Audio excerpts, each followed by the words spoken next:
Welcome to Business Class, a podcast for people wanting to upgrade their thinking, upgrade their learning, and upgrade their life. I'm your host, Eugenia Panderhos, founder of Business Class Collective, best-selling author, and life coach.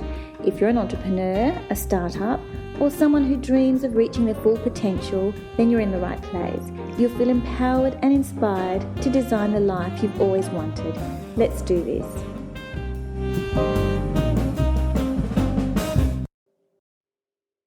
Hello and welcome to the show. I hope you've had a wonderful week. This week, I am thrilled to be bringing you Julie Zanes, a real estate professional whose journey began after a background in personal branding, corporate styling, facilitating workshops, and as a keynote speaker. Real estate has always lingered in the back of Julie's mind, a calling she couldn't ignore. Her love for homes and people made stepping into this realm one of the best decisions she's ever made. I look forward to bringing you Julie Zanes. Let's get started. Julie, welcome to the show. I'm thrilled to have you here and to share your life experiences and your business expertise with our audience. Tell me a little bit about yourself, your background, your family. I have a Greek background, two sisters, one deceased. I was born 50-something years ago. I have two kids with my ex-husband, Nicholas. My kids being Lexi, who's married to Dan, and Julian, who's engaged to Carly. I have two stepchildren with my husband, Jack, Christopher, and his partner, Fiorina, Connor. And we've got two fur babies, one being our baby, Louie, who I know you've met and love, and my little granddog, Remy. Oh, gorgeous. Yes, you have a beautiful family, Julie. And yes, Louie and I have a very special relationship. You see quite often, don't you? I do. He's a sweetheart. Very much loved fur baby by all of us, I think. Yes, born and bred in the West. Mile End is where I spent the first 18 years of my life before I headed over to the East. We attended the same high school, and I find this quite remarkable because decades later we met and we've become friends. So it's really funny how these things happen and how we enter each other's lives again. Oh, absolutely. It's so funny how we both now live in the East and have for many years. It surprises me how many people I meet who tell me they went to Underdale High School, our high school. Some I remember and some I don't. It was a great school. I think it was very multicultural and we had excellent curriculum and fantastic teachers and great opportunities. I think that school really afforded us great experiences. Well, it did for me. Yeah, absolutely. And for me as well. It was a great experience. Back then especially, quite the school, and it's still going today, I believe. It is. I've had in the past, some of my nieces and nephews have attended that school. It's a smaller school in the physical space. We had 3 ovals when we were there. It's a wonderful school and a school that I was very proud to attend. Me too. Julie, you've had a passion for style and fashion. Can you tell me where this gift came from? Actually, it's not something I was born with. It's something I had to learn. It didn't come naturally to me at all, really. As a kid, I seemed to care about the way that I presented more so than what the rest of my family did. I realised pretty early on that it actually helped give me confidence. When I looked good, I felt better. After I had my kids, when I was contemplating my future and what I was going to do with the rest of my life, it was either to become an image consultant and put what I had learned in my early years into a business as an image consultant, or to actually become a real estate agent. And the reason I chose image was because it was something that I felt excited about at the time, and it was something that allowed me the flexibility to still be with my children over weekends, school sport. And it's something I ran the business for a good 18 years, and I loved it. Really enjoyed it. You were able to navigate being a parent, starting your career, and living in both realms, if you like. I worked from home initially, and being my own business, I chose my own hours, and I worked around my kids and what their needs were at the time. So I was very lucky that I was able to do it that way. And then as an image consultant, I progressed as a speaker because I realised early on that in order to get my message out there, I had to actually get up and talk about it because it was quite new here in Adelaide. And then what happened, a few years on, it became more about becoming a stylist and fashion. I found that I was very different to that as an image consultant because I would work with the person rather than be dictated by fashion. And it's very important that people realise that you've got to be yourself. It's not about being fashionable. You've got to interpret fashion to suit your attributes and who you are. So that was my message. And I did that on a corporate level as well through keynote speaking, and I would run workshops around the importance of first impressions, credibility breakers in business, and how it can actually help get your foot in the door and also give you confidence. Yeah, confidence is key, Julie. And I think when we present well and we are authentic to our own style rather than being a victim of fashion, you can express yourself more authentically. Definitely, because like I said earlier, the fashion doesn't always suit us. We need to take snippets of fashion and interpret that into our attributes. If you want to look taller, how do you do that? Do you understand what your body shape is and how do you best dress that body shape? There was so much that I learned as an image consultant when I did the training, and I was so excited to pass it over to others. And I still get people today that call me and send me messages. They tell me that I've helped change their life. We wake up in the morning and most people, well, not most people, but some people stand there and go, what do I wear today? And this is the sort of thing that I used to help people with. I used to help them set their wardrobes up, understand how to do that and how to coordinate, how, to best fit the bodies they have. Yeah, and people still, as I said, message me today and, it makes a difference. That's a wonderful, Julie, and very rewarding for you as a consultant in that area to know that people have been affected positively by your advice and having that styling session with you. Can you just tell me, how did you learn to do this? So did you attend a course? Yeah, so I did a training course when I first started. It was a short course, but I went over to Melbourne and I learned about colour because colour is a very important part of fashion. Because if you get the colour wrong, and we're talking about colour that you wear close to your face more than anything, then everything else can be wrong. And I used to have people say to me, well, don't put me in red. And to that I would say, well, which red? There are so many reds. Which is your red? So everybody has a red they can wear. So I learned how to colour consult. Are you warm? Are you cool? And at what level? It's not like it used to be years ago where there was summer, winter, autumn, spring. When I did my training and when I would consult with my clients, there would be 14 palettes to choose from. There were no mistakes. So I learned about colour, and this helped change my life because here I am today wearing black and white, but that's all you would ever see me in. Now I certainly do wear colour whenever I can. Colour was one thing, and then what followed colour was learning about body shapes, face shapes, haircuts, how to look taller, how to look slimmer if you want to, everything else that you need to know in regards to getting it right. I would say colour's 60% and the rest being the 40 comes with, the body shape and the face shape and everything else and getting it right that way. Yeah, I tend to agree, Julie. And also the neckline, what neckline you can wear. Some people can wear V's, some can wear off the shoulder or scoop neck or round neck. Definitely. And, you can break the rules when you know the rules, but you need to know the rules first. And there's some rules that you cannot break. And when I say that, obviously you can, but getting it right for most people is important. And a lot of people don't know how to do this because it's a tool that you need to learn. So an image consultant really does help with that. And I had thousands of clients over the years that I worked with, and Yeah, and still keep in touch with me today, some of them.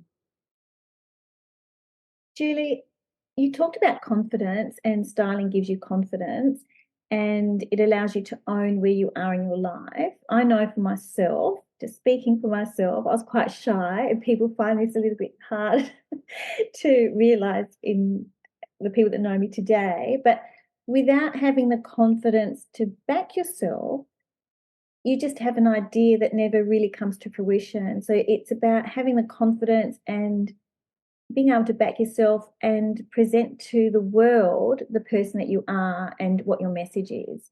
And that whole image thing and clothing and style and dressing for the occasion is so very important. And I've learnt that over the time. I don't know if you did this, but we did a grooming and deportment course as part of our year 11.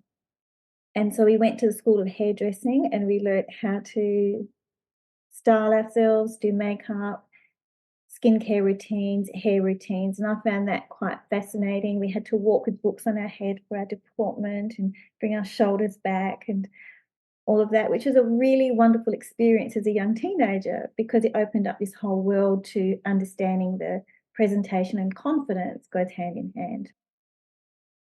Oh, absolutely. All those teachings make a big difference to how you look, how you feel, how you carry yourself, how you perform in everyday life. I believe confidence is one of life's biggest gifts. And most of us are not born with it. Most of us actually have to develop it. I certainly wasn't born with it. You know, I still work at it every day. And one of my mottos in life is fake it till you make it. And that's not because I'm not being real. That's because I'm actually helping to advance my life with where it is I want to be. Yes, Julie, through that, you stretch and grow. So you can imagine yourself as you're stretching to become that person, that next iteration of yourself. You've got to imagine it. So you've got to embody it. So it may not be real at the time, but it helps you know that it's possible. Yeah, definitely. Absolutely. What lessons have you learned from some of your clients? I learned that in regards to my clients as an image consultant, I learned that confidence was the key.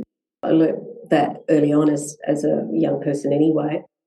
I also learned that there were so many people out there that they, regardless of how much money you had, they didn't know how to actually put it together.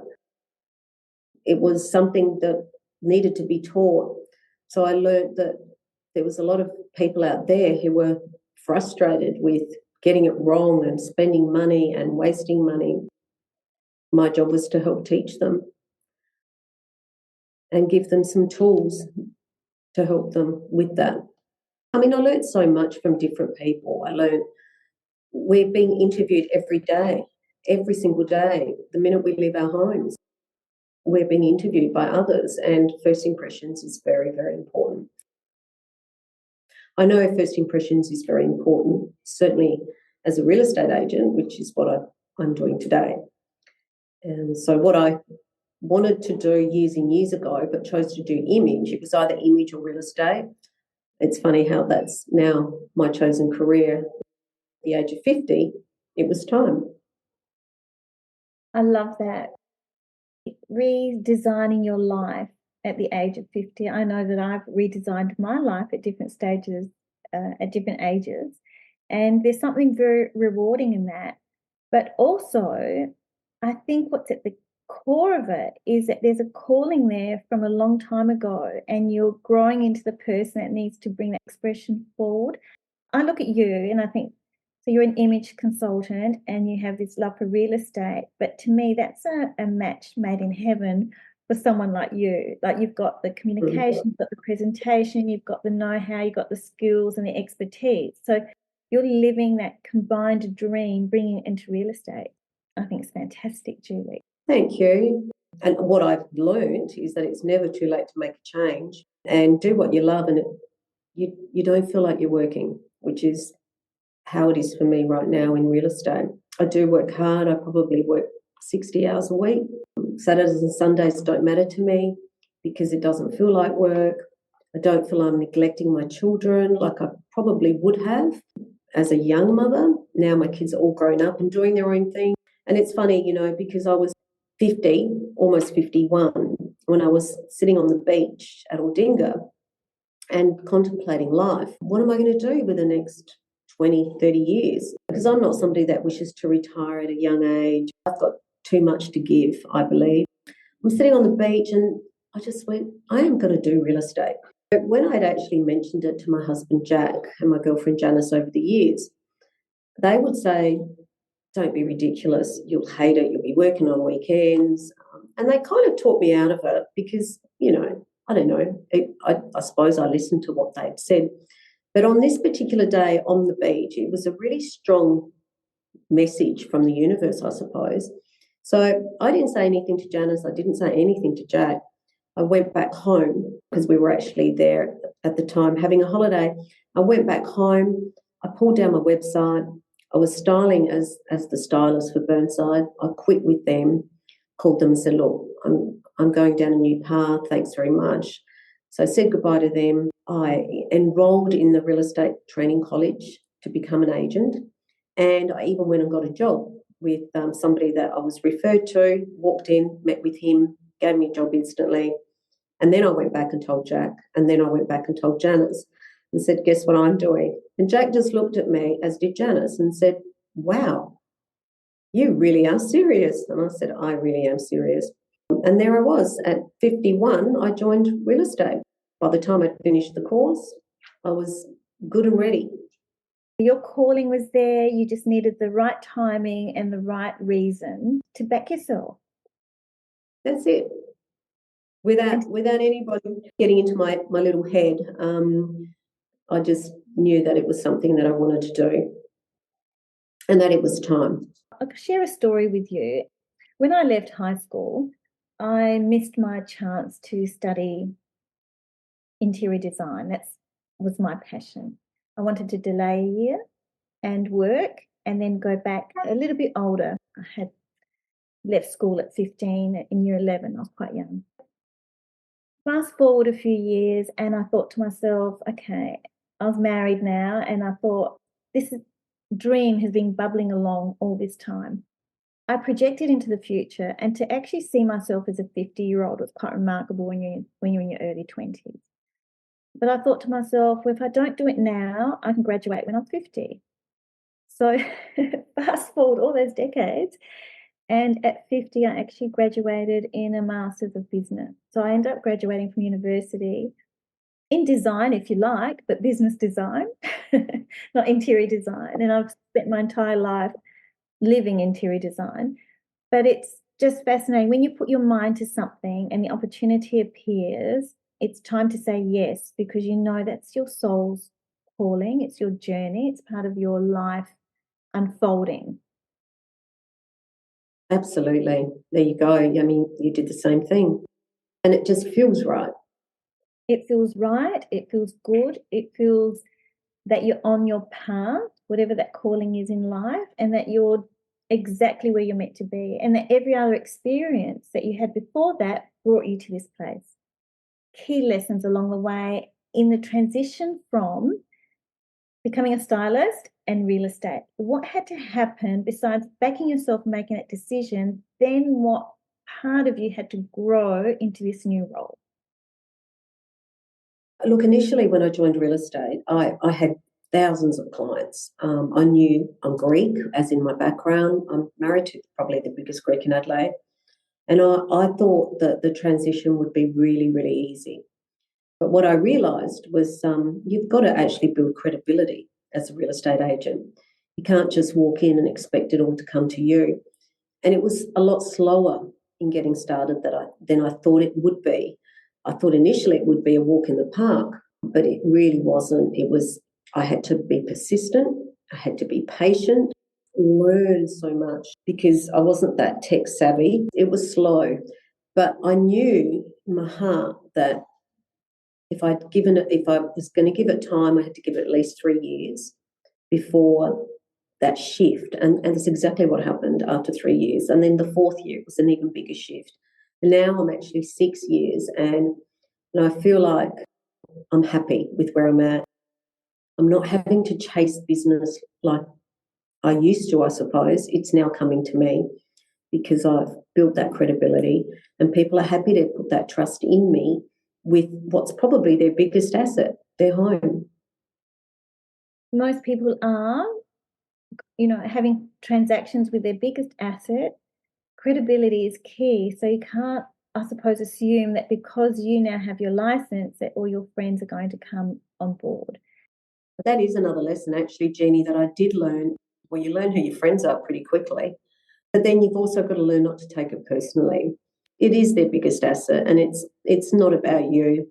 They need to know that they're working with the best possible agent for their home, which I'm sure people would see that with me now after 6 years, or even, after the first few years. It takes time. Like any business, it takes time. And real estate is a business within a business. I started out with LJ Hooker. I was there for 6 months, and I got approached by Anthony Toop from Toop and Toop. And that was like a no-brainer for me because I loved the Toop and Toop brand.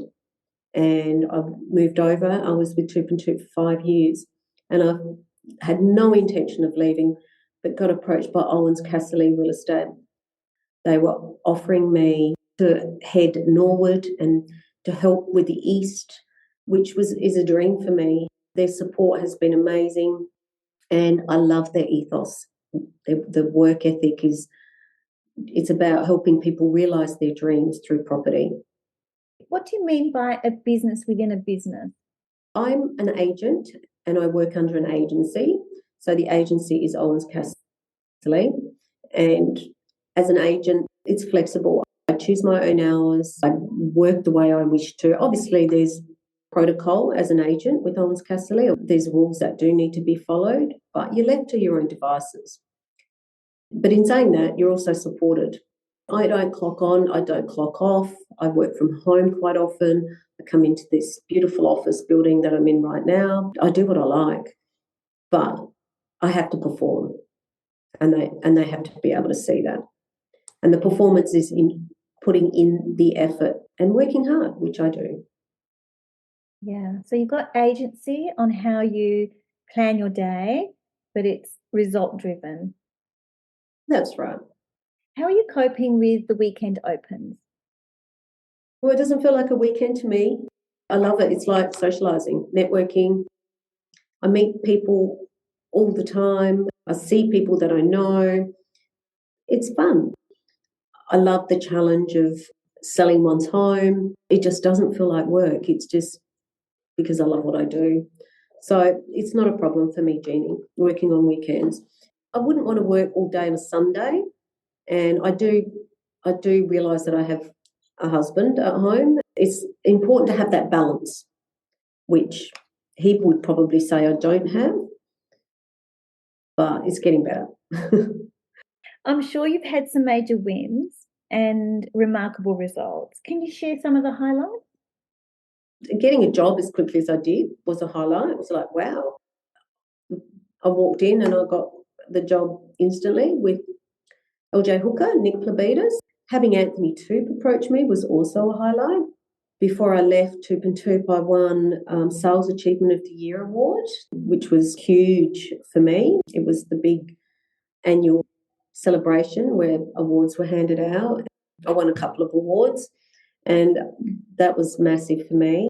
From there, another achievement has been Owens Casserly approaching me. It was the best text message I ever got from them. They texted me to tell me that they wanted me to come over, and they gave me their reasons why. And one of those reasons actually was because of the way that I present. They liked the way that I present, and they felt that I was a good fit for their brand. That was a real achievement for me as well. And then, of course, selling every home that I've sold has been an achievement, whether it be a little unit or a $3 million home. It doesn't really matter. It's all an achievement, and it's special to be given that honour to do that and present someone's home on their behalf. Congratulations on all of that. That's wonderful. Thank you. Julie, who's your biggest inspiration? I can't single anyone out because there's many. You know who inspire me? People who work hard, give 100% and stay committed. I've got to say, Taylor Swift, I could never work out what is it about her. But I watched a documentary and I went, yeah, I get it. She's remarkable. She's persistent. She's worked hard. She has never given up on her dream. And she's now the biggest thing on the planet. People that have influenced me in my life have been an inspiration. People like Jack. He's definitely, my husband, he's an inspiration. The way he has this warmth about him that people just are drawn to really inspires me. He's a good reminder for me sometimes. Even my ex-husband has been an positive influence in my life. He was a very spiritual guy and he helped me evolve as a young person. My kids, they inspire me. They're incredible. And I know that you've met them. I just think they're amazing human beings. And I'm probably sounding a bit biased, but I think that they are a much better version of myself. And they've got massive futures ahead of them. Yes, I agree. And I think that's the wish for every parent, that our children supersede us and they have better than us, they do more than us, they're more present. I know I feel the same way about my daughters. I look at them and I think their hearts are so big, their presence is so beautiful. You know, they love life and they're hardworking. And I just think to myself, what else do you want in life? You want them to be happy, healthy, and do better than you. Exactly. So, is there a particular way that you celebrate your wins? I feel I've got a really good life. I mean, we have our challenges at time, but I think if you wake up in the morning, it's a win. And I just try and enjoy life. I love to, if there's ever anything special to celebrate, and even when there isn't, love to dine out with Jack. We love to go to restaurants and have a nice glass of wine and just be with people that we love. That's my win. Look, I'd love to be able to get on a plane at short notice and travel, because travel is one of the things that I love to do most, and I haven't done enough of it in my life, I don't feel. I feel like there's so much of this world that needs to be seen. I want to see it, but it's hard to do that in real estate because you can't just stop and let your vendor down because you want to take a holiday. That would be one way to celebrate for me. Short little trips in South Australia is a good way for me to celebrate a win with Jack and spend time with friends, family. Best way for me. What's the best piece of advice you've received? And what comes to mind right now is you cannot give what you do not have. I listened to this piece of advice when I first started as an image consultant, and I went, that's absolutely 100% correct. Because if you give to yourself 100%, the message that you send out to others is that you're able to give to them. So I always remember that, and I always remember to give to myself so that I'm able to give to those that I love and to my clients and to others. The other piece of advice that I learned earlier on in life was always take responsibility for all your actions.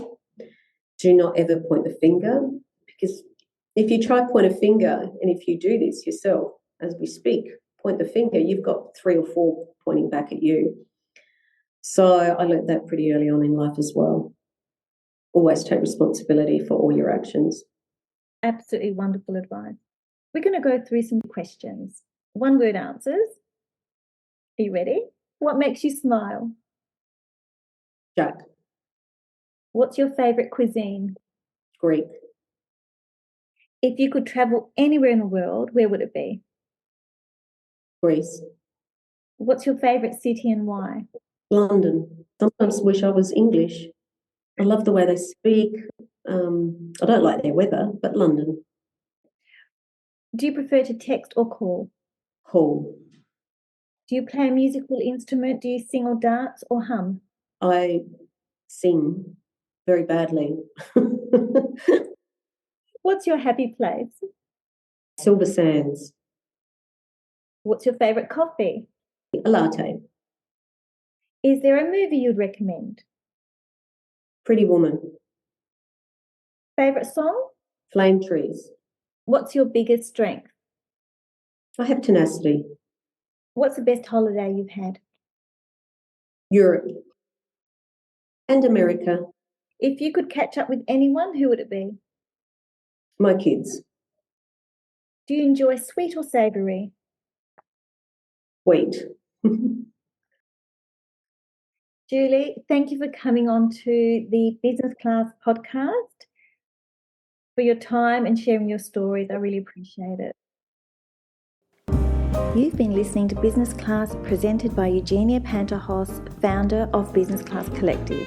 If you haven't yet, go to Apple Podcast, subscribe, rate and review this podcast. Share the love and let your family and friends know too. You can follow Business Class Collective on Instagram and Facebook. Join me next time.